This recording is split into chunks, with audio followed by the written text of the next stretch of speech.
A gente já vai, então, para o tema, então, da aula. Vou ler aqui, então, a reflexão para vocês do livro 3, capítulo 6. Paraíso, felicidade, reino de Deus e nirvana. Reflexão. O feliz e o mundo. Quem é iluminado por dentro parece escuro aos olhos do mundo. Quem progride interiormente parece ser o retrógrado. Quem é autorrealizado parece um homem imprestável. Quem serve à luz interna parece uma negação para o mundo. Quem se conserva puro parece bobo e simplório. Quem é paciente e tolerante parece um sujeito sem caráter. Quem vive de acordo com o seu eu espiritual passa por um homem enigmático. Por que o mundo vê e não enxerga? Aí a pergunta que eu repasso para vocês. Por que o mundo vê e não enxerga?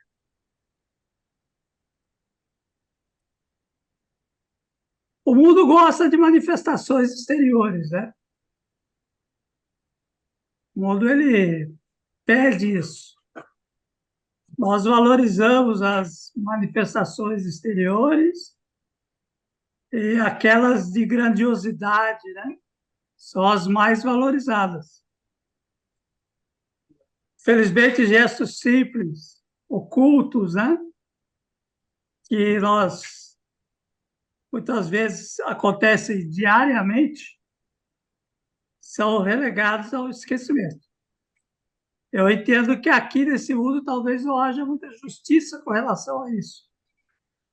Mas no mundo vindouro, lá no além, esses pequenos gestos, muitas vezes ocultos, desconhecidos da grande maioria, serão valorizados.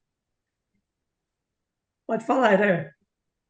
Interessante dessa sua indagação é que há uma sintonia e um encadeamento perfeito com aquilo que a gente vem tratando, né? Por exemplo, o primeiro tema da aula 1, 2, 3, as melhores e mais belas coisas do mundo não podem ser vistas nem tocadas, mas sentidas.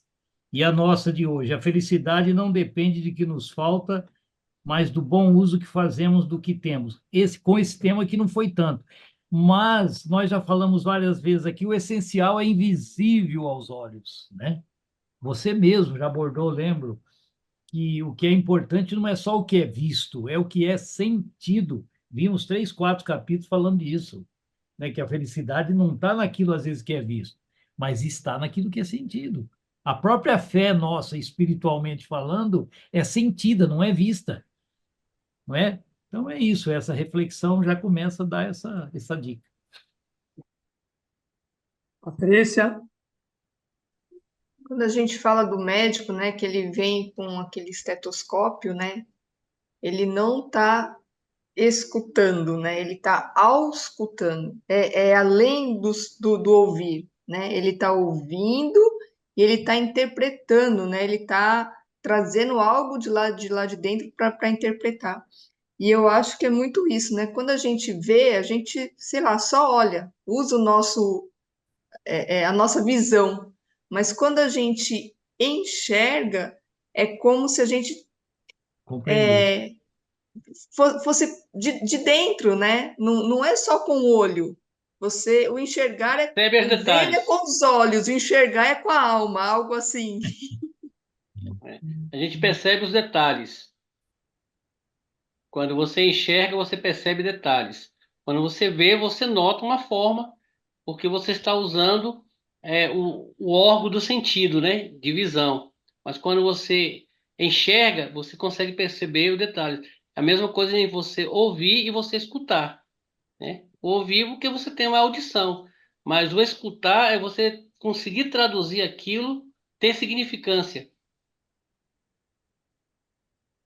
então, dentro da minha fala, eu já peguei uma pontinha do que eu falei para remeter ao conteúdo de hoje da aula, que vai falar de um mundo vindouro, de uma realidade melhor. Os budistas chamam de nirvana, reino de Deus, os judeus chamam de paraíso. Então, há uma constatação de que este mundo em que nós estamos não é um mundo onde a felicidade acontece plenamente. Felicidade aqui ela é uma coisa pontual, relativa, momentânea. Até porque o ser mais feliz do mundo não pode ser plenamente feliz num mundo onde muitas desgraças, acontecimentos como o nosso, a não ser que ele fosse indiferente a esse mundo. Por mais que ele seja realizado em si mesmo, a dor do outro também nos comove e rouba um pouco dessa felicidade. Então, há uma promessa de um lugar melhor, de um lugar onde, lá no livro do Apocalipse, fala que todas as lágrimas secarão, que Deus estará no centro do jardim e todas as dores passarão. Porque para pensar em Deus como um criador cósmico, que pode criar todas as possibilidades, essa possibilidade deve existir. De um lugar de perfeição, de felicidade plena, onde o ser humano possa, aí sim, conhecer essa felicidade prometida por Jesus, quando ele fala no Sermão do Monte das bem-aventuranças, que ele promete a todos nós. Ok? Então vamos lá para a introdução. Quem poderia ler a introdução? Eu posso ler. Joia, obrigado, Patrícia. Vamos lá, introdução. Este capítulo tem por finalidade fazer especulações metafísicas em torno do objetivo maior de nossas vidas, qual seja sermos felizes. A felicidade é o clamor de toda criatura. Roden nos diz que todo o resto é meio, somente a felicidade é um fim. Para tanto, vamos começar entendendo o que pensadores filósofos e líderes religiosos propõem sobre o assunto. O termo pode apresentar variações como nirvana, reino de Deus e até mesmo paraíso, mas a essência é a mesma. E é sobre isso que neste capítulo vamos nos debruçar e refletir. A felicidade é o problema central e máximo da humanidade, e nem por isso é trabalhado adequadamente pelos homens. Talvez existam algumas prioridades anteriores a este. Ninguém deseja ser feliz para algo, mas quer ser feliz para ser feliz. Esta é um fim e não um meio. Tanto assim que todas as religiões, de uma forma ou de outra, buscam avidamente esse estado para seus seguidores. Elaboram os caminhos mais diversos, mas o objetivo é sempre o mesmo. Entre eles, podemos citar os cristãos buscando o reino, os budistas objetivando o nirvana e os islâmicos sonhando com um paraíso de delícias. Sócrates investiga com frequência esse assunto e concluía que somente se atingia a felicidade através do exercício das virtudes. Muitos a procuram fora de si, esquecendo de encontrá-la no seu próprio interior. A escala de prioridades do homem, por vezes, coloca a felicidade num plano posterior ao das necessidades básicas. Algumas vezes, até as necessidades básicas são postergadas em detrimento da felicidade. Ok, obrigado, Patrícia. Então, a introdução nos aponta esse caminho, né? A gente fazer uma reflexão sobre a felicidade, que disseram os filósofos, religiosos, E a felicidade como uma meta a ser alcançada, né? E essa felicidade é o lugar, é o estado, é uma ilusão?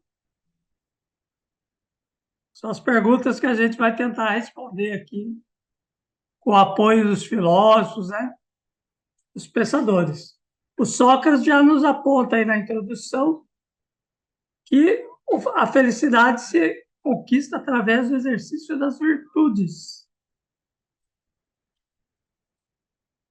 Concordam ou discordam de Sócrates? Quem somos nós Concordo. para discordar de Sócrates, né? Aí eu concordo plenamente.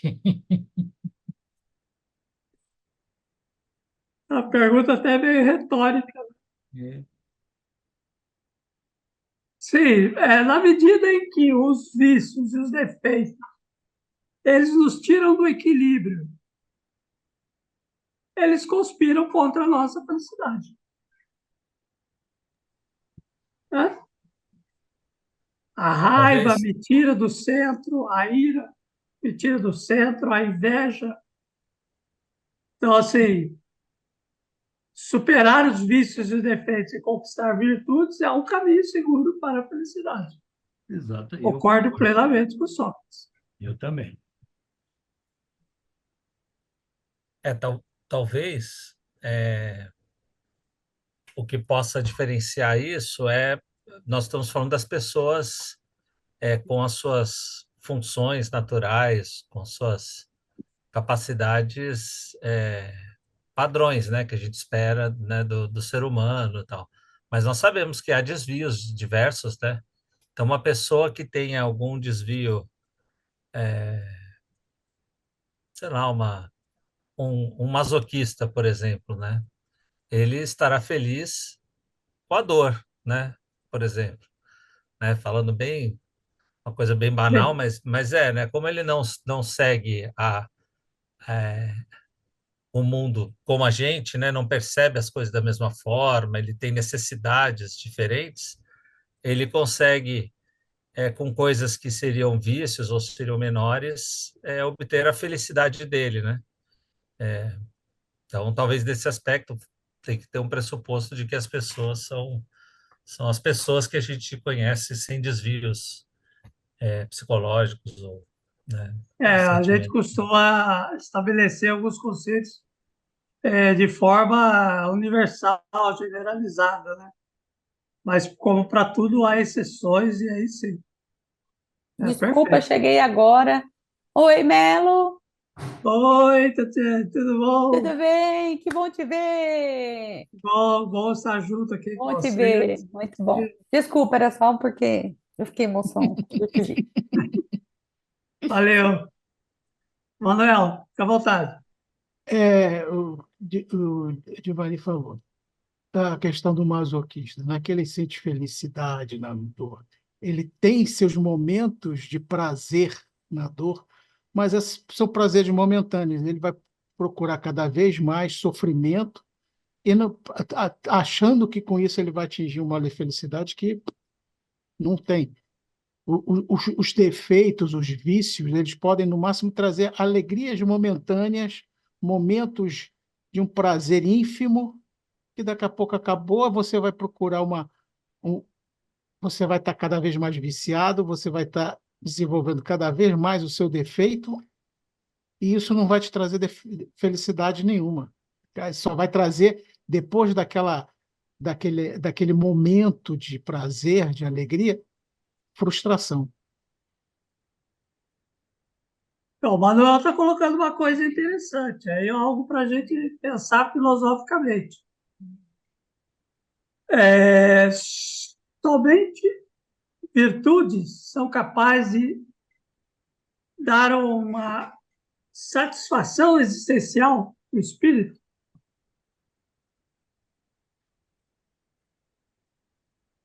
É isso que ele está colocando, né?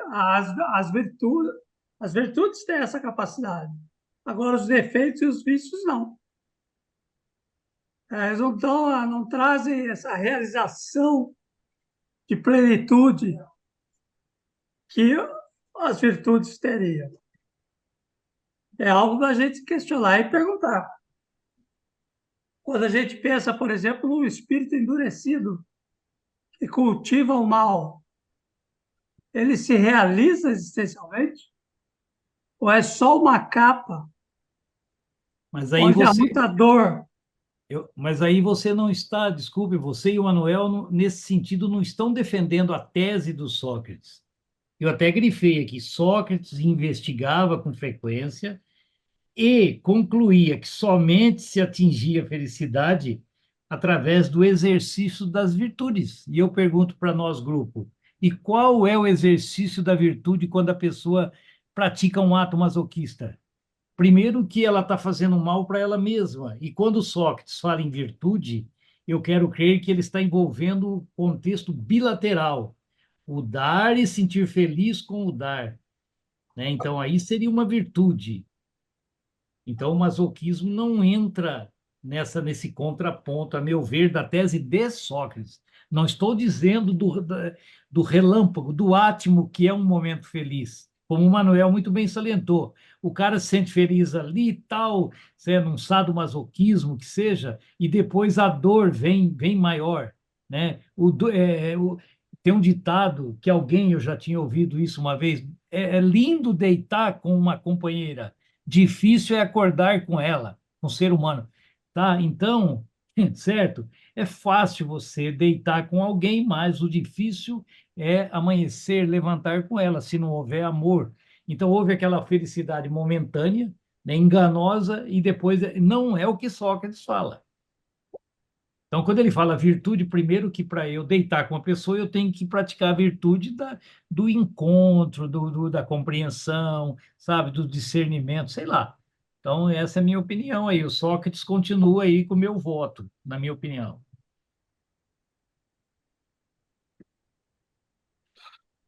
Patrícia? Eu também concordo com Sócrates. Eu acho que, assim, é, se tudo que a gente tem estudado, né, sobre a lei de amor, é sobre colocar essa lei de amor em prática, é sobre a gente estar exercitando a virtude, eu acredito que esses desvios, né, que algumas pessoas estão passando, é dentro desse mundo de provas e expiações que vão ensinar eles de alguma forma a ir para o caminho único que é essa lei de amor. Talvez seja necessário nesse momento passar por isso, mas não tem como fugir das virtudes para você estar tranquilo, sabe? Estar com a sua mente serena, pôr a cabeça no travesseiro e dormir. Eu acho que não tem outro caminho a não ser através das virtudes, através dessa briga que a gente tem, né, com os nossos vícios e porque querendo ou não, gente, às vezes a gente não fala, mas a gente pensa. Aí você fala, caramba, não posso pensar isso, né? Aí a gente começa a se policiar, né, para você. Então, eu acho que o caminho é esse. A gente, claro, muitas pessoas, né, vão passar alguns por vícios mais menos traumáticos, outros mais traumáticos, seja por uma questão psicológica, às vezes é uma doença que, né, que você está aqui por prova ou expiação, você tem que passar por isso, mas tudo é para evoluir. A evolução vai cair aonde? Na lei do amor, né, nessa questão do bem. Então, eu também concordo com Sócrates. Então, diante disso tudo que a gente colocou, poderíamos pensar que, então, que a pessoa que busca a felicidade no cultivo dos vícios e dos efeitos, ela está num processo de ilusão? Acredito que Com sim. certeza. Bom, muito bom. Então, há uma ilusão de uma felicidade. Exatamente. Muitas vezes é o prazer, não é bem a felicidade, né? Como há uma desilusão sobre a felicidade, basta lembrar Lupicínio Rodrigues. Eu era feliz e não sabia, né? Ele passou por uma realidade que virou lembrança. Então, assim como o viciado, ao buscar o vício, satisfazer, está numa ilusão, existe aquele que passou pela felicidade, não percebeu e com o tempo fala: eu era feliz e não sabia. Joia, perfeito. Então, vamos então para o 6.2, quem poderia ler? Está todo Para mundo com a lá, apostila? Ou quer que eu compartilhe a apostila aí no slide? acho que estamos Todos todos têm com o livro, apostila? né? Todas com o livro aqui. Eu posso ler. Então tá bom. Então, vamos manter assim, então.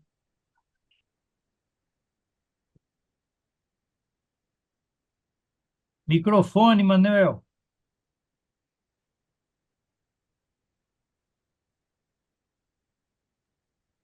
6.2. A felicidade vista pelos filósofos antigos. Os filósofos gregos da antiguidade buscavam entender o caminho da felicidade. Aristóteles defendia que, para ser feliz, o homem deve viver de acordo com sua essência, isto é, de acordo com a sua razão. A sua consciência reflexiva e orientando seus atos para uma conduta ética, e a razão o conduzirá à prática das virtudes. Estas, por sua vez, trilham o caminho do meio, a justa medida do equilíbrio. Os filósofos helenistas formulam diversas regras de conduta como sendo a arte de viver e as filosofias de vida que proporcionam aos indivíduos a paz de espírito e a felicidade interior. O estoicismo apregoava a austeridade física e moral baseada na resistência do homem ante o sofrimento e aos males do mundo. Seu ideal era viver certa apatia para alcançar a serenidade. O epicurismo propunha a ideia de que o ser humano deve buscar o prazer da vida.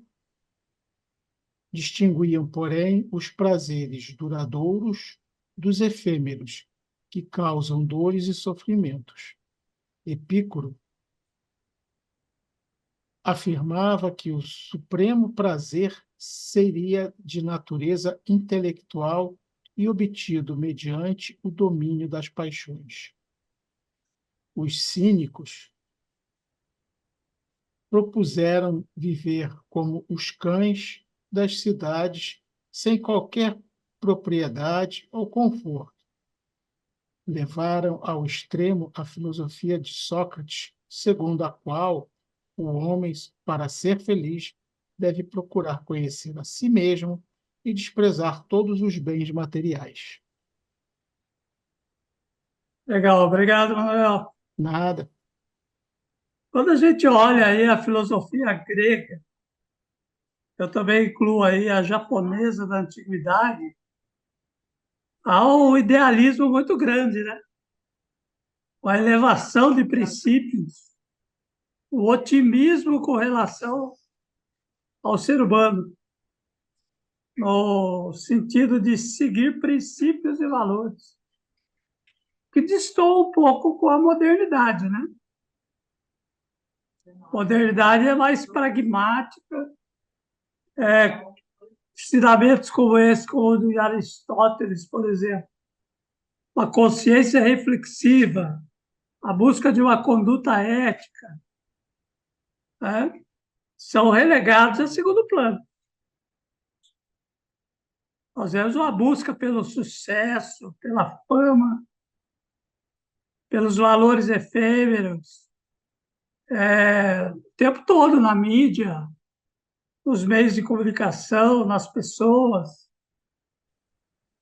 E a gente, então, quando assiste filmes que envolvem essas culturas antigas, a gente fica até,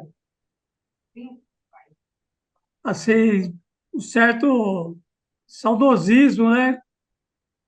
De um tempo que talvez nós vivenciamos enquanto espírito, numa encarnação anterior, né? Onde a polis, a sociedade era guiada por valores e virtudes, né? De uma forma mais clara, mais presente. Não sei. Isso é uma leitura que eu estou fazendo. E aí? Fica a provocação aí. Comentários?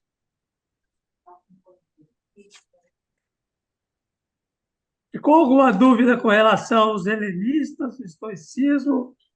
A gente já viu bastante isso, né? O estoicismo está muito em voga. Dizem que a filosofia estoica ela sempre aparece nos tempos de crise, porque ela é uma filosofia de vida pragmática, capaz de lidar com as dificuldades. O estoicismo hoje, fora do meio filosófico, é um dos que mais seduz pessoas para uma prática cotidiana, né?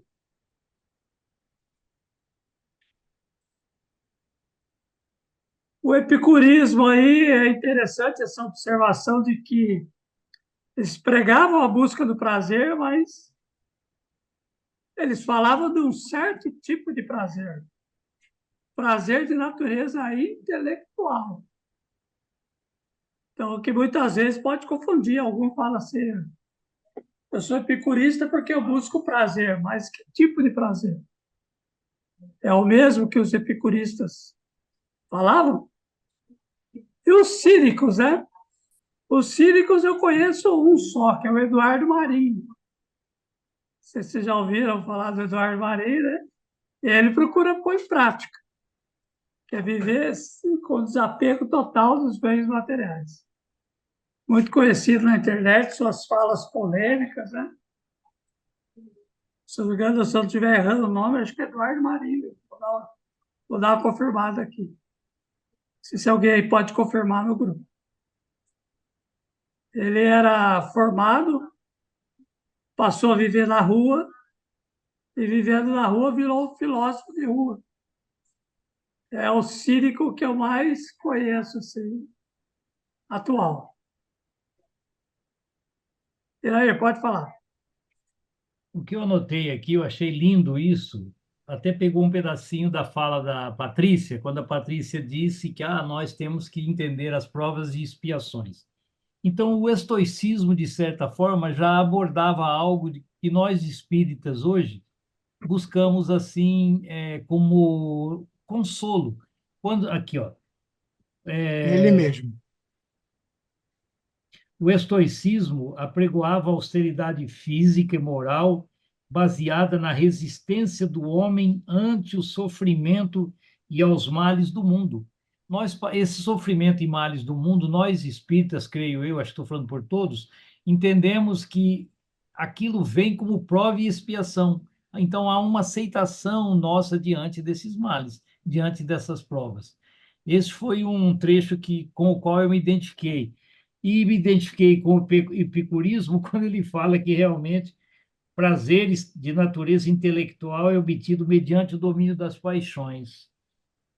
Isso daí nós estamos estudando no capítulo 11 do livro, pena que o Vanderlei não esteja aqui hoje, No Mundo Maior, do André Luiz, as obras do André Luiz, o capítulo 11, né, fala isso, aborda bastante a questão atração física, paixões, sexo, etc., e que a felicidade, os espíritos mencionam que a felicidade não está nessa questão apenas, que existe a sublimação de outros prazeres que aqui o Epicuro já falava, que está na intelectualidade, não nas paixões, certo? Também é uma identificação. Confirmado, Eduardo Marinho mesmo. Perfeito. Inclusive, ele fala assim, ó, trabalhar no espírito para primeiro mudar a si mesmos e depois agir com a integração, cooperação e o amor. Esse é o caminho.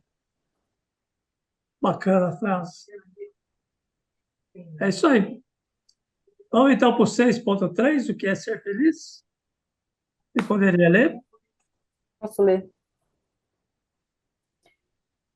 Que é ser feliz? Ser feliz é estar em perfeita harmonia com a constituição do universo, seja consciente, seja inconscientemente. A natureza não é hominal, é inconscientemente feliz porque está sempre em harmonia com o universo. Aqui na Terra, Somente o homem pode ser conscientemente feliz e também infeliz. Com um homem, começa o estranho fenômeno da liberdade no meio da universal necessidade. A natureza só conhece o dever compulsório.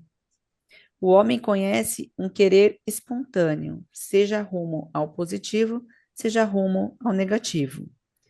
O desejo é universal, é a felicidade. A humanidade tem a potencialidade de ser feliz. Com o tempo, essa potência vai virando ato, ou seja, a potencialidade vai se atualizando, realizando e se expandindo. A vivência do ego externo e ilusório deságua numa felicidade externa ilusória. A do ego interno realiza a real potencialidade. O caminho do ego interno passa pelo autoconhecimento. Pouquíssimos homens têm uma visão nítida da sua genuína realidade interna.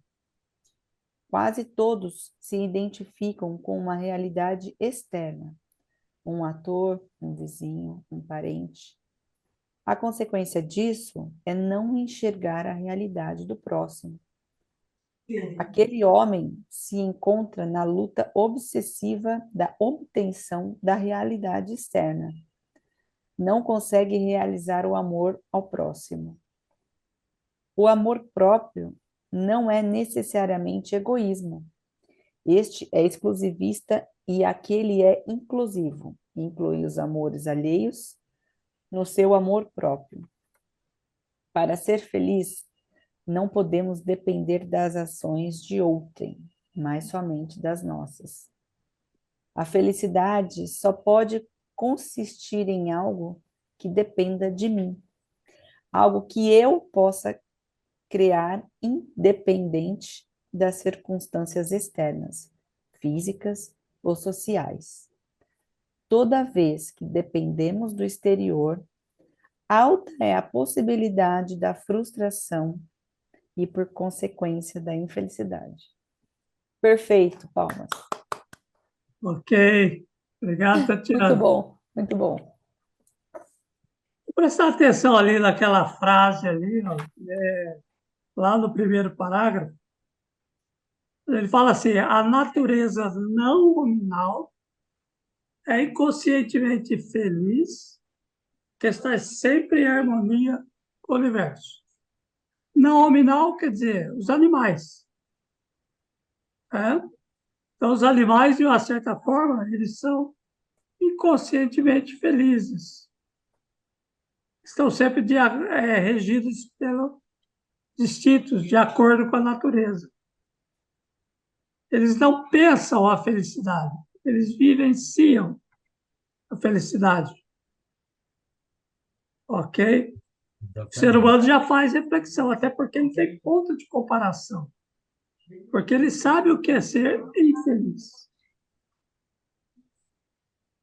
Então, é aquele aprendizado que a gente tem no mundo de dualidades, né? Onde a gente, tendo consciência dos nossos atos, atribuímos valores em comparação. Valorizamos o bem quando o mal nos visita, valorizamos a alegria quando a tristeza nos visita, e por aí vai. São as inúmeras dualidades, né? Fazem parte do aprendizado humano.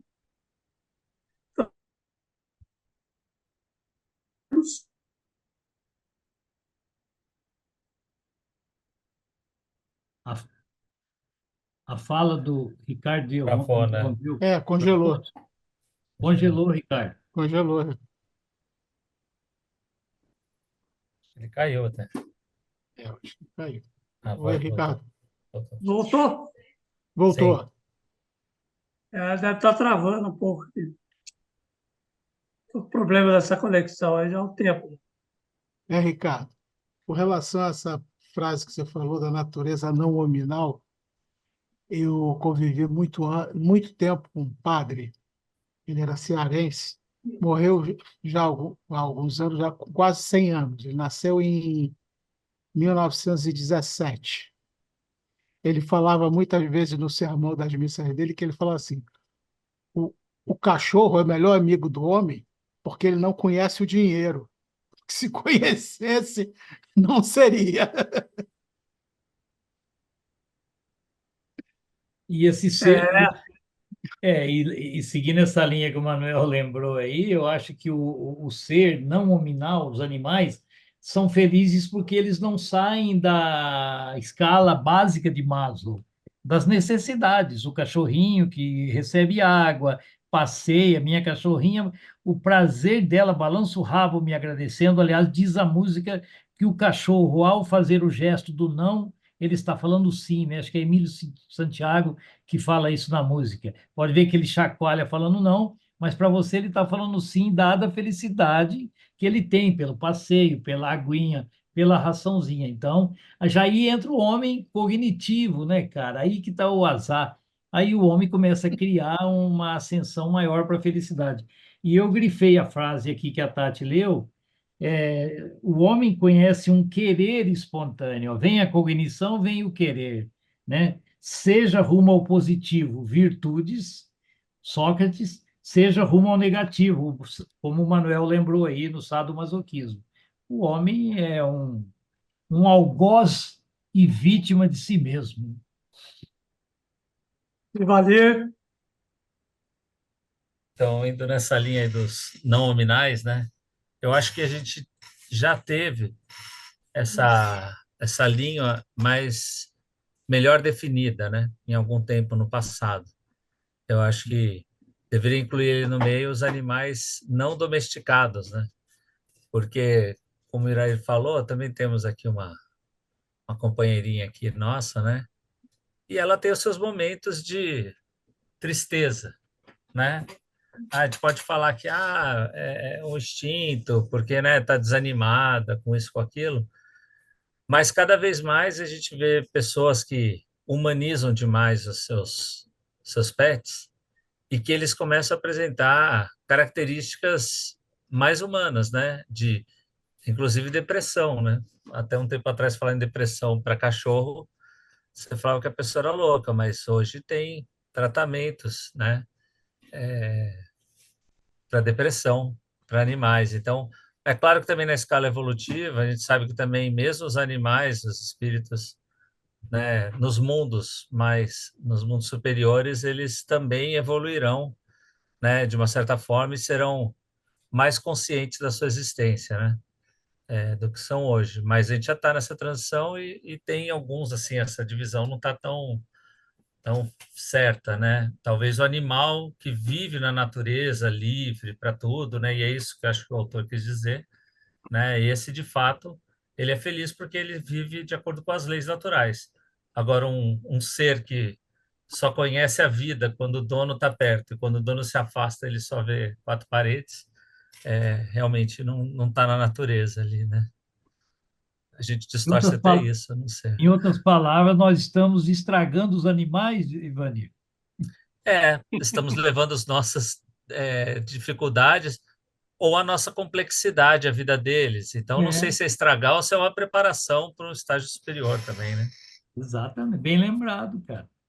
Eu acho que não há essa divisão, vamos dizer, como que um muro, né? A coisa é uma continuidade. Então, ele já tem alguns ensaios de sentimentos que um dia vão florescer a forma humana.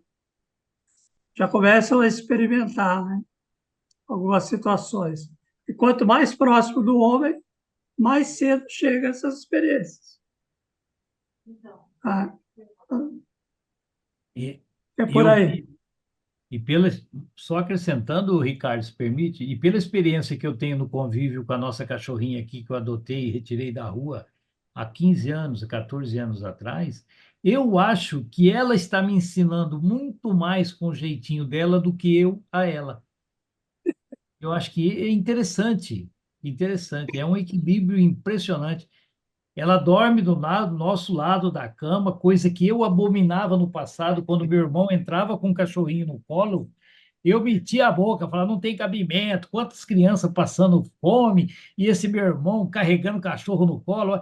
hoje eu não deito se eu não for na caminha American Flex, colchãozinho especial para pet da minha Melzinha, e digo, dorme com Deus, papai está aqui, papai.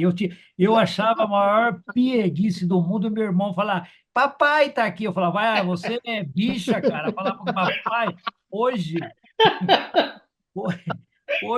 hoje eu tenho um orgulho, até porque eu tenho filhos biológicos, 4, mais 2 da Iracema, 6, tudo homem. E as minhas 3 pets são 2 gatinhas, uma cachorrinha. Eu tenho o maior prazer de falar, papai está do seu lado, pode ficar tranquilo. E ela olha com aqueles olhos de jabuticaba, quer queira ou não, ela agradece e dorme em paz, gente. Não é? E Não há daí, uma evolução. aqui não é diferente. Quando a gente teve a nossa, fez 4 anos agora em fevereiro. Foi filha da pandemia. E eu comecei assim, vai ficar só na lavanderia, só na varanda, só na área molhada. Aí daqui a pouco, não, deixa eu vir para dentro, não sei o quê. Hoje eu deito na cama, se ela não tá lá, eu saio procurando. Cadê a Cacau que não veio dormir? Cato ela e põe na cama, põe no pé da cama. Se ela pula para fora, eu falo, não, volta aqui. É, E hoje eu falo, né, que ela era da minha filha foi para faculdade e tal, fica o dia todo fora, e ela acabou vindo para cá. E ela, o xixizinho até ela faz um tapetinho e tal, mas o cocô ela tem que sair para fazer, não tem jeito. E aí no começo ficou aquela coisa, sabe? Falei, caramba, sobrou para mim, né? Vamos lá, levava ela para passear, mas por pura obrigação. Depois eu comecei a notar que era ela que me levava para passear, porque eu muito ansiosa, muito querendo fazer as coisas rápido, tinha hora para tudo, não sei o quê. E tipo, ela falava assim: calma, respira, vamos olhar a natureza, olha aqui que bonito, olha essa flor, olha isso daqui. Então, hoje eu entendo que é ela que me leva para passear, para eu realmente, sabe, equilibrar a minha ansiedade, a minha pressa, os meus ânimos e fazer as coisas mais tranquilo. E eu falo, eu acho que é a última vida dela como cachorro, porque, gente, entende tudo, tudo, tudo. Eu acho que a próxima ela já vai vir gente mesmo. vai vir Boa. estragada. Na É próxima ela isso vem aí, gato. os animais estão aí para isso mesmo, pra nos ajudar a evoluir também. Isso aí. Bom, no texto aí, não sei se vocês tiveram dúvida de mais algum trecho. A questão da felicidade externa, ilusória, né? A questão do ego, do egoísmo. A apostila procura pontuar que o amor próprio é diferente, porque o amor próprio é inclusivo. Então, assim, pensar em si mesmo, no sentido do amor próprio, é extremamente saudável. Até É, porque, como é que a gente vai doar amor se a gente não tiver e não se ama, amor? né? Exato. Eu achei legal, Ricardo, essa diferenciação entre amor próprio e egoísmo, né? Totalmente diferente. Sim? Quando pede para a gente amar aos outros como a gente. Né? Então, assim, como é que você vai amar ao próximo se você não tem amor dentro de você? É. Então, primeiro é preciso fazer um trabalho interior. Eu entendo que as pessoas que estão bem, que são felizes, normalmente elas não querem prejudicar ninguém. A gente só dá aquilo que a gente tem, né? Né? Pessoa que está ali preocupada em espezinhar o outro e fazer o mal ao outro é porque ela não está bem resolvida dentro dela. Tem muitos problemas ali para serem equacionados, né? Beleza? Vamos para o Beleza. Nirvana, então, que é interessante. Quem poderia Eu ler leio, 554? eu leio. Nirvana. O budismo nos diz que o nirvana é o estado da não individualidade, é o estado da iluminação. Ele é adquirido quando a raiz do apego e da ilusão foi cortada. A inquietação do desejo compulsivo se foi e o autoconhecimento pacífico adveio. A possibilidade real do nirvana constitui a terceira das 4 verdades nobres de Buda. São elas: o sofrimento em si, todas as angústias da vida, as dores físicas, doenças, aborrecimentos e morte. as causas desse sofrimento. Como surge esse sofrimento? Qual a causa dessa natureza insatisfatória? O estado liberto dos sofrimentos, Nirvana. O caminho da efetivação da mudança. O nobre caminho octuplo. Como sair do sofrimento e chegar ao estado liberto, ao Nirvana. Observamos que este estudo não utiliza recursos metafísicos e os conceitos da alma, espírito, Deus. Eles se restringem aos comportamentos que devemos ter em vida para atingirmos um equilíbrio e desfrutar de uma vida pacífica, harmônica e serena. Trata-se de uma filosofia de vida, nada transcendente. Ok, Alan. Então, quando a gente vai pensar no budismo, nós temos aí no Siddhartha Gautama aquele que era um príncipe, vivia sobre um conforto material, o sofrimento era escondido dele, e de repente ele sai do palácio e se defronta com o sofrimento, até a morte, que para ele era uma novidade.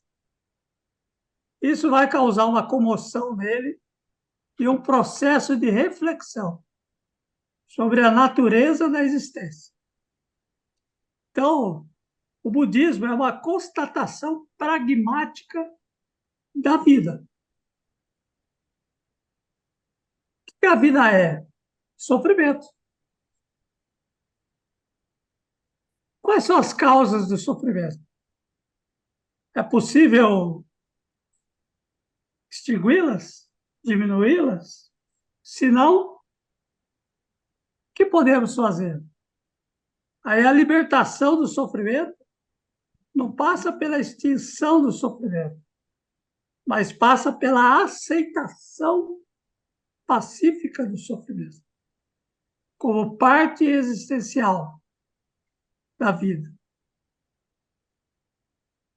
E aí, nesse novo relacionamento que você inaugura, com relação à existência, você vai aprimorando através de atitudes, que são aí, então, o nobre caminho óptimo, até atingir um estado superior, o estado de paz, de aceitação, de superação das limitações, que acontece independente de onde você esteja. Ok? Muitas vezes, alguns comentaristas falam que o budismo é uma religião sem Deus. Não é isso, não é bem isso. Há várias formas de budismo. Mas é porque o budismo não se preocupou com as questões metafísicas. Nem falar de espírito, nem falar de reencarnação, nem falar de mundo espiritual. Ok? Por isso que o budismo é bem prático. Pode falar, Irene. Poxa, então você vem também dar um reforço naquilo que acho que foi o Carlos, numa das aulas, que nos lançou, né, uma conceituação entre teísmo e deísmo. Pelo que você está falando, quero entender que o budista foca mais no deísmo, onde ele não vê o teísmo, um Deus, né, controlador, etc. Ele vê uma conceituação deísta de que tudo é Deus, incluindo o teu íntimo, né, incluindo a natureza, incluindo os não nominais em paz.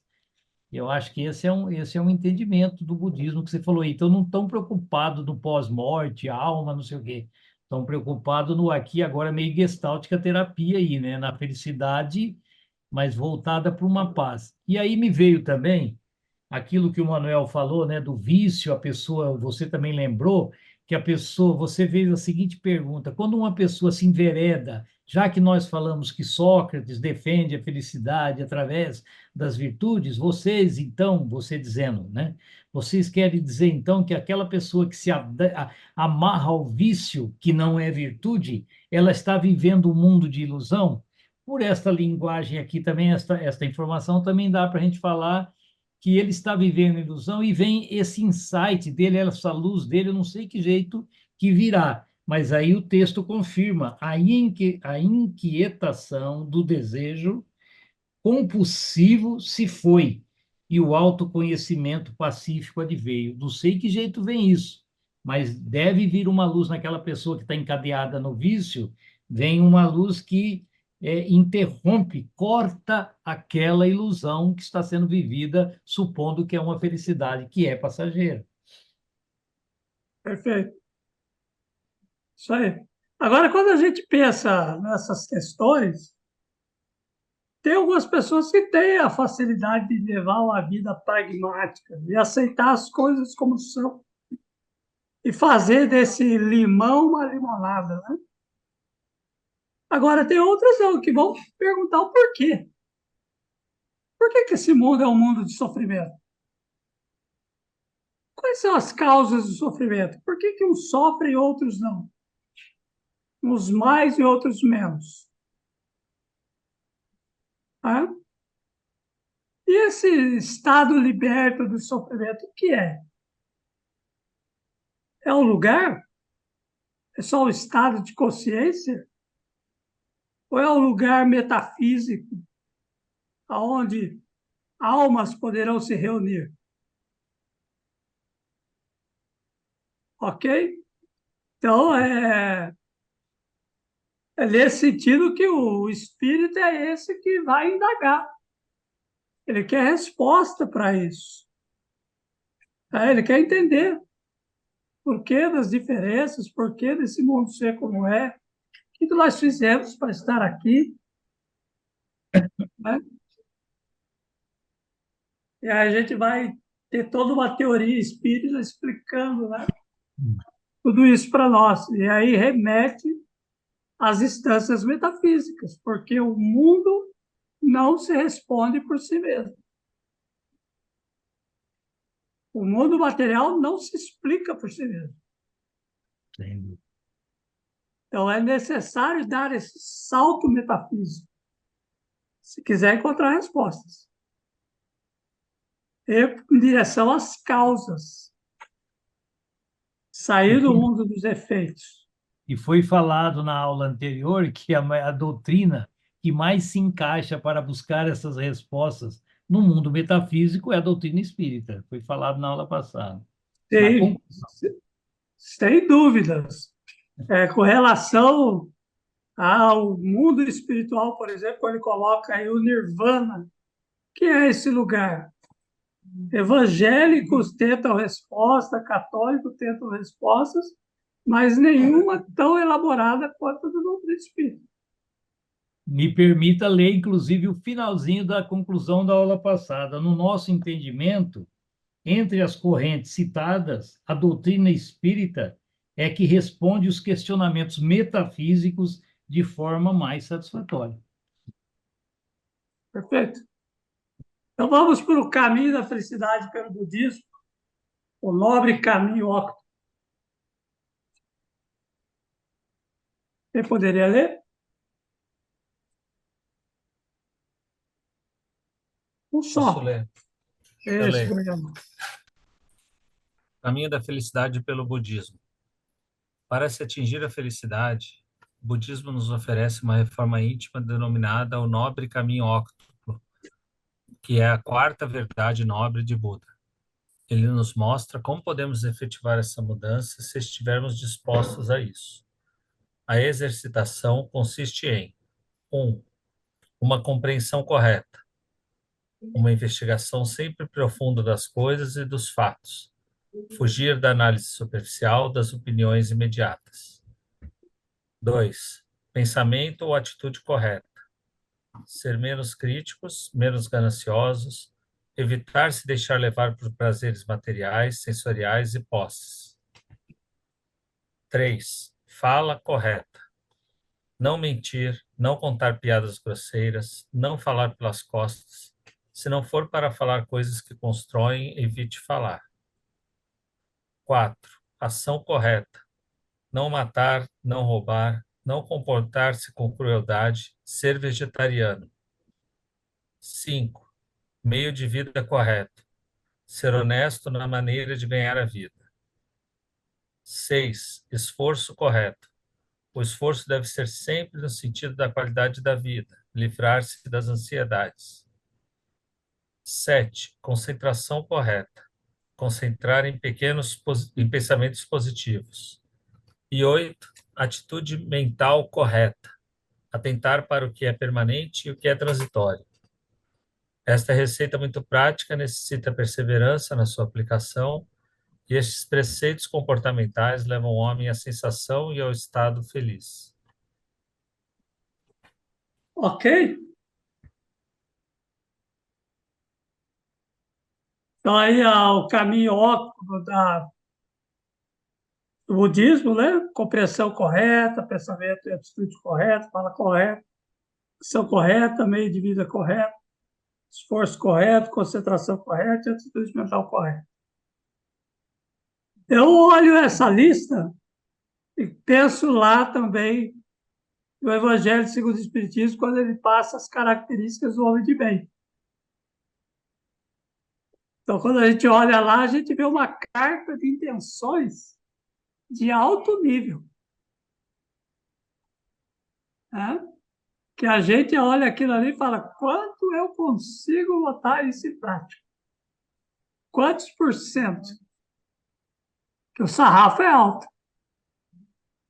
Eu acho que aí é a mesma coisa, porque a dificuldade está em ter pensamento correto sempre, fala correta sempre, ação correta, sempre bastante desafiador. Conseguindo atingir tudo isso, com certeza, o resultado será a excelência. Mas o desafio está em conseguir atingir. Pode falar, Patrícia. E eu acho que traz uma dificuldade aqui no 8, né, quando ele fala atentar para o que é permanente e o que é transitório. Para mim, né, que agora estou aí estudando bastante, estou com a doutrina espírita, que é o que melhor me atende, o permanente e o transitório, se eu não pensar metafisicamente, eu não consigo ter clareza nisso, né? Porque para mim o que é permanente hoje não é o que está aqui no material, né? Tudo isso daqui para mim é transitório. Então, aí fica um pouco, né, como é que fala? Dá um mau contato aqui nos neurônios. Porque aí o budista não tem essa definição do metafísico, né?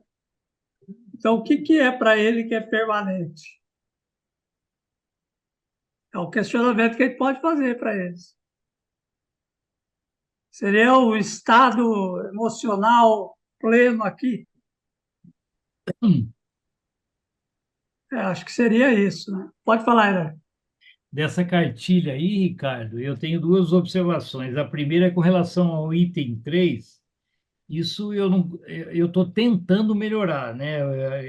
Eu estou cuidando bastante disso. Se não for para falar coisas que constrói, evite falar. Isso acontece muito em família, né? Daqui a pouco você quer estar sem assunto, quer lembrar uma coisa que não vai acrescentar nada, só vai criar um ambiente negativo. Então, eu confesso que eu me esforço para evitar isso. Agora, no item 4, essa daqui eu não consigo cumprir, mas eu tenho um paliativo. Eu até grifei, ser vegetariano. Olha, mas eu até, por conselho do Chico Xavier, que diz que não dispensava um filezinho de contrafilé, etc., falar sério, já contei isso para vocês em alguma outra ocasião.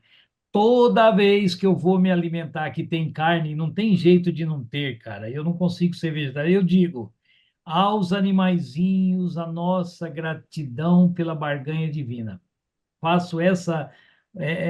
A gente fala mesmo, não é só no pensamento. Eu falo e a Iracema fala amém. Se ela não fala, eu, amor, você esqueceu de falar amém. Aí ela, o que você falou? Falei, aos animaizinhos, que você está fazendo costela de vaca.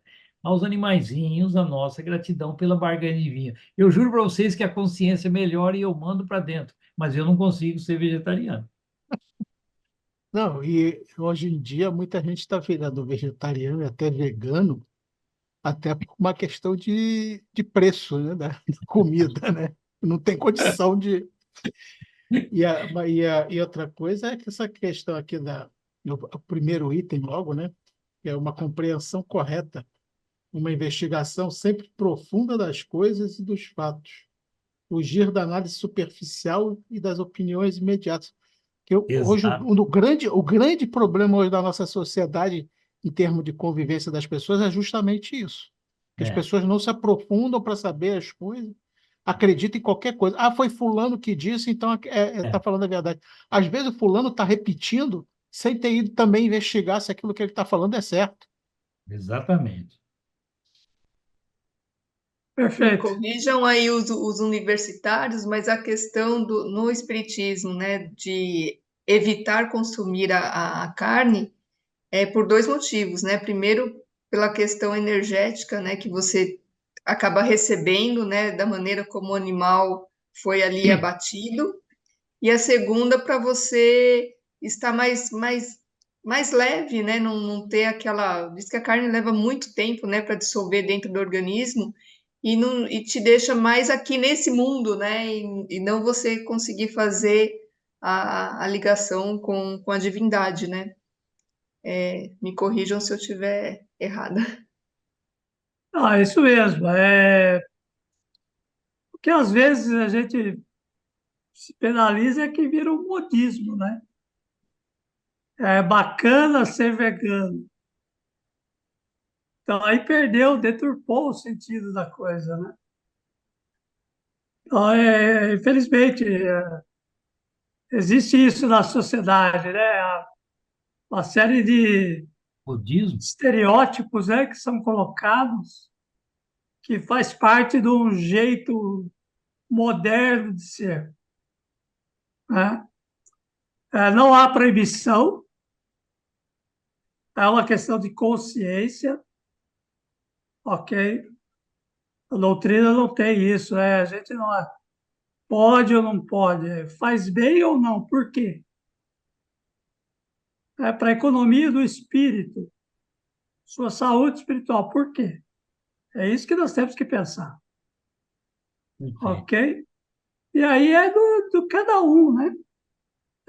Eu, por exemplo, essa coisa do modismo, vi vários casos onde pessoas que se diziam veganas são tragadas comendo carne, hambúrguer.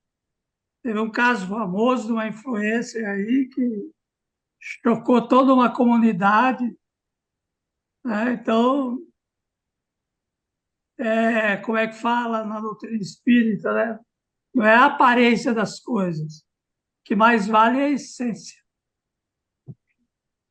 Então, por amor aos animais, aí é outra história, aí tem uma motivação sincera, que devemos incentivar e até, se possível, a gente também praticar também, mas dentro das possibilidades de cada um. Ok? Tudo bem? Vamos lá para o reino de Deus, então? Vamos, deixa comigo. E poderia. 6.6 O reino de Deus.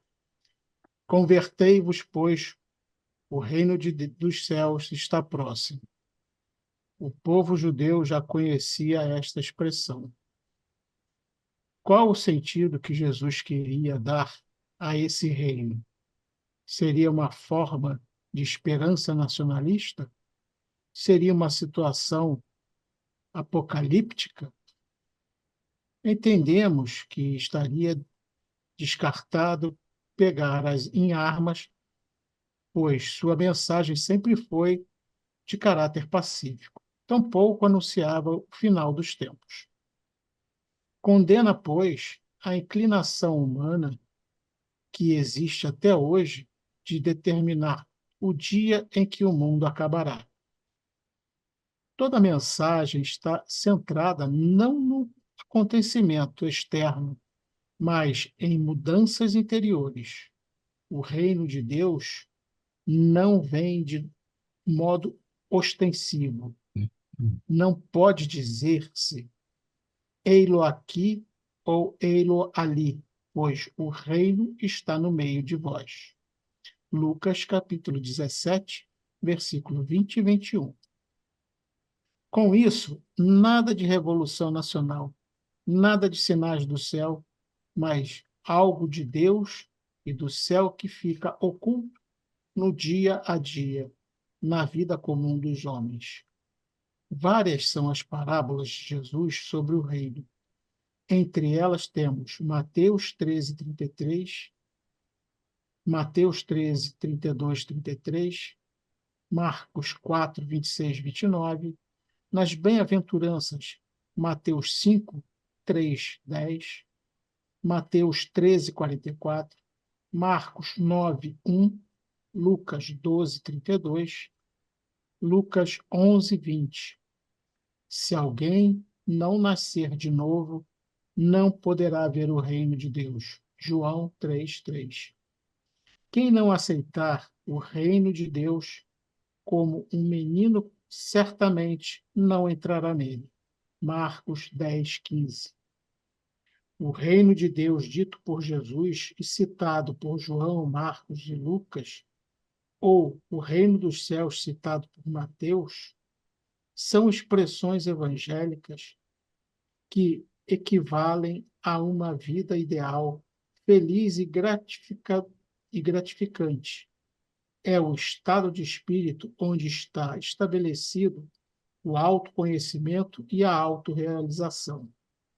Não se trata propriamente de um lugar, uma cidade ou um céu, mas uma situação espiritual de felicidade e compreensão da realidade.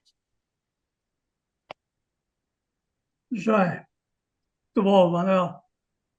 Então, são várias frases onde Jesus coloca o caráter, vamos dizer assim, subjetivo do reino de Deus, como algo que fala: o reino de Deus está no meio de vós.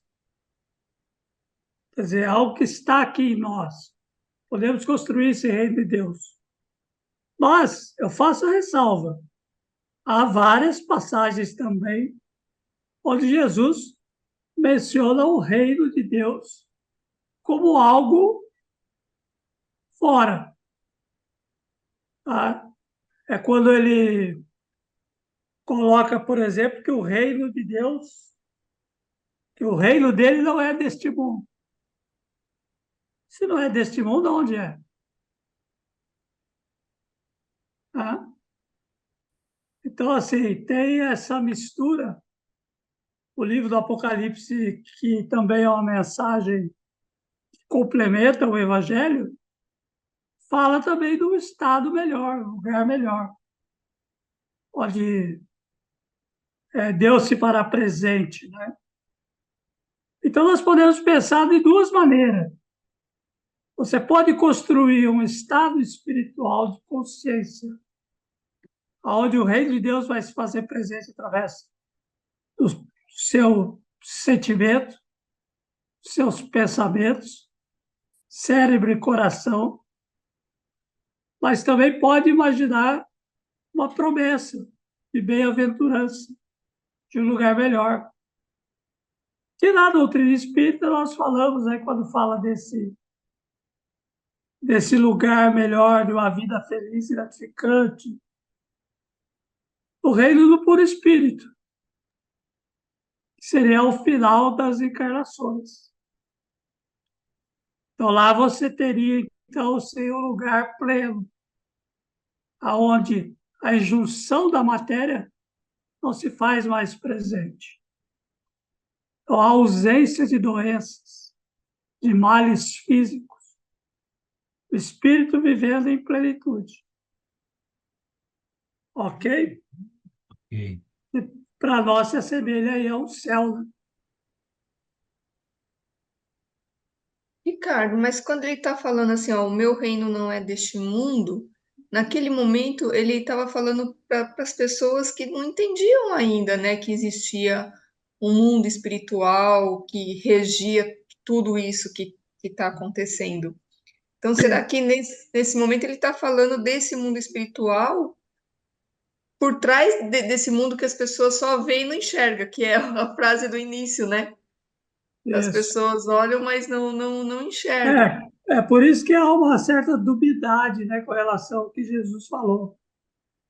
É, os evangélicos, eles enfatizam muito que nem esse estado de reino de Deus dentro de nós não conseguimos encontrar aqui. Não é possível. O evangélico enfatiza isso. Que aqui é um lugar de luta, de sofrimento, e que a felicidade só é alcançada no porvir, no futuro, num outro lugar. E aí eles baseiam esse pensamento em falas de Jesus que remetem a um outro lugar. Ok? Ô, Por isso fica Ricardo, essa dubiedade com relação a esse assunto. Pode falar, né? e eu não vejo tanta contradição nessa mensagem de Cristo quando ele fala que o reino do meu Pai, meu reino não é deste mundo. Ele não invalida os mini-reinos, as filiais que nós temos no fórum sagrado, que é a nossa consciência. Então, o Deus está, né, o reino de Deus está na nossa consciência, né, no nosso cenário de pensamento e tal. Isso não invalida que há um reino maior que é a ascensão espiritual, onde você falou que eliminam-se qualquer problema físico, né, na ascensão, que aí a pessoa não precisa reencarnar mais, que você falou aí, né? Sim. Certo? Perfeito. Eu entendo isso. Uma coisa não invalida a outra. Não invalida, de forma alguma. Ok? São complementares, né? E ele nos incentiva, então, através do cultivo das virtudes cristãs, a alcançar esse estado de plenitude. Isso. Agora, já. Como o Chico encontrou, Irmã Dulce, né, e outros. É justamente isso. É o estado, aí na apostila está falando de estado de Reino de... autorrealização. Ok? Ok. Então, vamos então para o paraíso. Posso O ler? tempo está passando, vamos lá. 6.7 Paraíso. O termo paraíso vem do grego parateisos, que significa jardim, lugar plantado de árvores. Toda mitologia, seja pagã, hebraica, islâmica ou a cristã, guarda em seus símbolos grandes verdades, mas, quando consideradas ao pé da letra, tornam-se verdadeiros absurdos. As fábulas e mesmo as parábolas traduzem essa situação. Um exemplo disso é a Gênese bíblica. O paraíso lá citado não passa de uma alegoria e deve ser considerado como tal. Tal lenda, ao ser considerada verdade dogmática, tem trazido erros absurdos na orientação espiritual dos homens. O paraíso bíblico mostra uma total harmonia entre o casal Adão e Eva e todo o reino animal e vegetal. O clima favorecia o não uso de vestimentas e a nudez era despercebida ou natural. Necessidades básicas até existiam, mas nenhum esforço era despendido na sua obtenção. Trabalhar não era necessário, frutos eram o alimento. O envelhecimento não existia e nem mesmo a morte. O pecado cometido pela desobediência a Deus fê-los perderem todas estas regalias. E, finalmente, o paraíso bíblico e mesmo islâmico é, portanto, o local onde se desconhece as necessidades do corpo e de integral harmonia dos seres, onde o corpo, as doenças e a morte não existem. Que é o que você falou aí, né, da situação em que chega num ponto que não há mais reencarnação, que é um estado de perenidade, vamos dizer, espiritual. Beleza. Então, veja que é uma alegoria, um mito, da mesma forma como eu entendo a alegoria de Adão e Eva A gente pode pensar também na alegoria de Jó. Quem conhece a história de Jó sabe que é uma história absurda, que, se encarado literalmente, Deus se deixou tentar pelo diabo. Da mesma forma como Deus foi mau psicólogo com Adão e Eva. Colocou uma árvore lá, árvore frondosa, e falou: ó, nessa árvore vocês não podem mexer. Aí ficou a única árvore interessante, né, do paraíso. Só tinha olhos para ela. Por que não pode mexer? São crianças, né? Adão e Eva são crianças. Pode falar, Manuel. Justamente essa questão do paraíso bíblico, essa questão da Adão e Eva. Porque, na verdade, se você levar o pé da letra, é um absurdo. Mas, na verdade, o que ele quer dizer ali? É que, justamente, foi a passagem do homem para ser de deixar de ser um animal que vivia por instinto para passar a viver pela consciência, ter a consciência do que fazia. E aí ele pôde testar, pôde optar entre fazer o bem, fazer a coisa, ou ter o prazer imediato e fazer a coisa errada, fazer o mal. A análise é essa. Agora, a história bíblica, quando você vai contar lá atrás, quando surgiu a história, fazia sentido porque as pessoas não tinham a capacidade intelectual e o desenvolvimento espiritual para entender que foi isso que aconteceu. E deixou de ser um simples animal e passou a ser um ser consciente. Não, ele não foi uma desobediência a Deus, foi uma evolução do ser. Perfeito, Manuel. Então, visto assim, dessa forma simbólica e alegórica, fica o entendimento mais de acordo com aquilo que a gente professa, né? Que é uma fé raciocinada.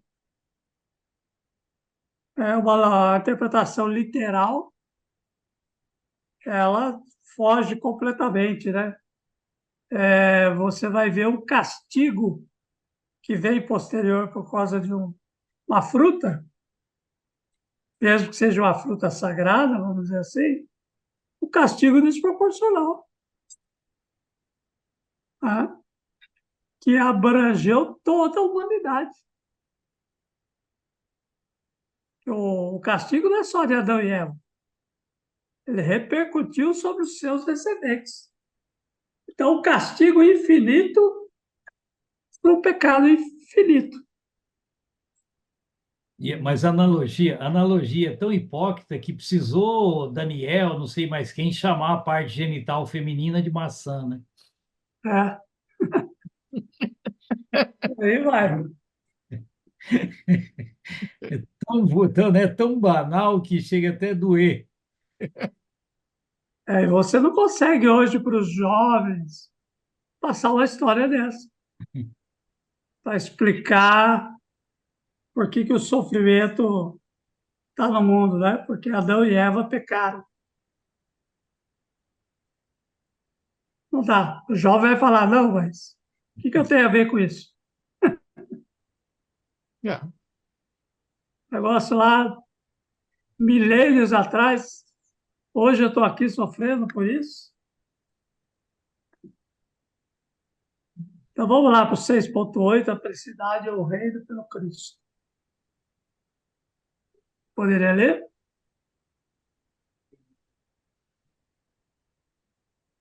Eu posso ler. 6.8. A felicidade ou o reino pelo Cristo. Jesus usa o termo reino de Deus, tanto que em toda a Bíblia, a maioria das vezes que o termo é usado, o foi por ele. Que poderíamos entender por reino de Deus? Ousaríamos, aguardando melhores interpretações, dizer que o reino de Deus é o paraíso ou estado de felicidade. Seria um local? Quais seriam seus habitantes? Quais suas características? Quais suas atividades? Entendemos como sendo um local, entre aspas, onde a matéria pode existir, mas o espírito não tem mais necessidade de experiências junto a ela. Um mundo totalmente espiritual, onde o corpo espiritual já não se faz necessário. Seus habitantes são seres puramente espirituais, cujo conhecimento e a moralidade estão em seu ápice. A atividade por excelência é a criadora, trabalhando como coparticipantes com o Criador. Ok, eu estou em dúvida só aí com relação a um mundo totalmente espiritual, onde o corpo Eu acho que aí seria o corpo material, né? material, É. né? É, Não se faz mais necessário. Fica aí, então, para correção aí. Eu estou enxergando assim, ok? Aí as perguntas, né? Realmente é a pergunta que o ser humano faz, né? É, saindo desse mundo, para onde vamos? Quais as características? E uma surpresa que a doutrina espírita traz é que o mundo espiritual paralelo ao nosso não é muito diferente desse, para a surpresa de muitos. Para minha surpresa, quando eu comecei na doutrina espírita, eu tinha uma visão mais voltada para o catolicismo, de um lugar à parte, separado, e vou ver, então, o mundo espiritual acontecer coisas, como é narrado nas obras de André Luiz, como que uma dimensão paralela a essa. Pode falar, Heré. Não só uma dimensão paralela que nos fez sair daquela concepção que céu é lá em cima, né?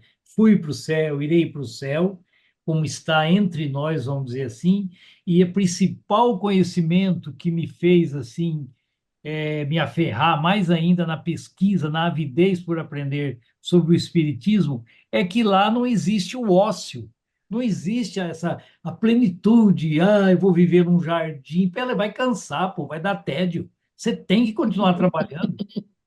O próprio, não é? O próprio, não é? Então, aquela imagem que eu tinha de formação de criança, você vai para o céu, lá você não vai precisar trabalhar. Rapaz, o Espiritismo deu um chacoalhão, falou, trabalha sim, além de cantar, né? Que lá também tem música aqui. Então, poxa, isso aí consolou. Mas o principal é que está, nós fazemos parte, não tem lá em cima, lá embaixo. E André Luiz explora muito isso. Muito bacana, né? É, E mais condizente, né, com o pensamento racional, né? exato. Faz é, as emoções humanas, elas deixam de existir porque o corpo não existe mais. Não, não, Então, as emoções permanecem, os sentimentos, as permanece. necessidades. Então, esse outro lado tem que contemplar isso também. Não, e eu tenho, só um minutinho, viu, Manuel? E eu tenho um exemplo pessoal que confirma isso aí que você falou. As emoções continuam, porque quando a gente sonha, quando a gente dorme, a meu ver, e sonha, que é o desligamento da alma, é uma morte temporária. Se é uma morte temporária, eu vislumbro que as emoções vividas no sonho são as emoções que continuarão quando se desencarnar de vez. Perfeito? o que eu ia falar em cima do que o Ilaí falou, da questão, a, a, a noção que a gente teve da vida espiritual, que a gente vai precisar fazer, vai ver que é por isso que o pessoal aqui tenta fazer de tudo para não ir para lá, porque deve ser muito chato. Eu já ouvi esse comentário, viu? Vi de pessoas. Fala que o céu, né, é um lugar muito sem graça. Tá? Sei, acho que também tem isso, né? Há de se haver também uma certa predisposição para o lugar. É igual a gente, né, pô? Puxa vida, a gente se dedica ao estudo à literatura, aos livros. Hoje é uma coisa quase que obsoleta, né? Pegar um livro, passar horas lendo um livro. É um bicho estranho. Isso aí é um bicho estranho que perde 2, 3, 4 horas lendo um livro. Mas vai ter um lugar E onde quando você vai você encontrar pessoas que vão desfrutar disso, bibliotecas. E quando você fala que você faz um curso de filosofia espírita, né?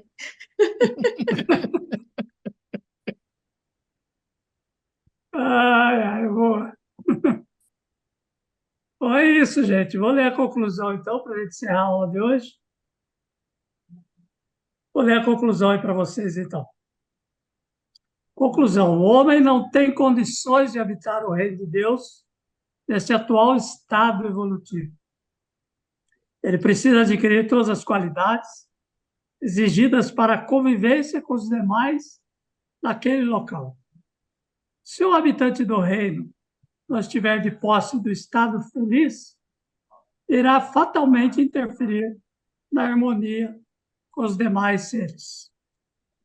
Todas as receitas criadas na Terra para, num passe de mágica, transformar o homem, nada mais é do que o engodo. A escalada ascensional do conhecimento na assimilação das leis, que são virtudes dos céus, se faz através de exaustivas experimentações. E o tempo para que essas aquisições não é curto. O tempo para essas aquisições não é curto. As virtudes nada mais são do que as observâncias das leis naturais ou divinas. Quando o homem faz o que deve, embora não o queira, ele é austeramente feliz. Mas quando o homem faz o que deve e quer, ele é jubilosamente feliz. É isso, gente. Foi bom aqui retornar, estar com vocês, pegar essa energia do grupo. Estava com saudades. Foi muito bom estar com vocês. E vamos em frente. Ok? Alguma palavra final? Alguém gostaria de fazer o encerramento?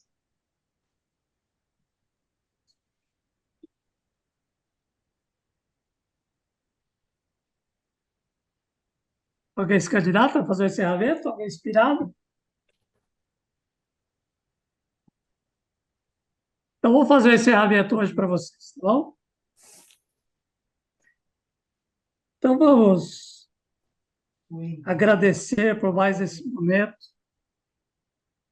que o curso de Filosofia Espírita nos deu, e realizarmos esse encontro fraterno e tratarmos de um tema tão importante como a felicidade.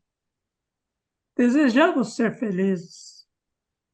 Sabemos que a felicidade, que muitas vezes ainda aqui é relativa, deve ser construída por cada um na conquista das virtudes, eliminar tudo aquilo que possa servir de obstáculo para que ela se manifeste. Então, nós pedimos à espiritualidade, a Deus, possa nos ajudar nessa luta diária da conquista da felicidade de hoje, da felicidade de amanhã, que eles possam estar nos orientando, nos inspirando, como nos inspiraram na aula de hoje, no encontro desta noite, para tratarmos de um assunto tão importante. Que as emanações, os sentimentos, a vibração que aqui acumulamos nesse encontro possa se irradiar para todas as pessoas que estão ao nosso redor, para aqueles que estão necessitados, e até mesmo para nossa cura e o nosso bem-estar. E assim agradecemos a todos os bons espíritos, as fraternidades, aos mentores do curso, a Jesus e ao Pai Celeste. Que possamos estar juntos no próximo encontro, sobre a mesma inspiração, sobre o mesmo sentimento de espiritualidade que aqui criamos. Que assim seja, graças a Deus. Graças a Deus. Melhor abraço a todos. A todos. Até a semana que vem. Bom As retorno. melhoras Tchau. para Beijo. Jeremias. Até semana Deus que vem. Tchau, tchau, Beijão, gente. gente. Fiquem com Beijo. Deus. Beijo.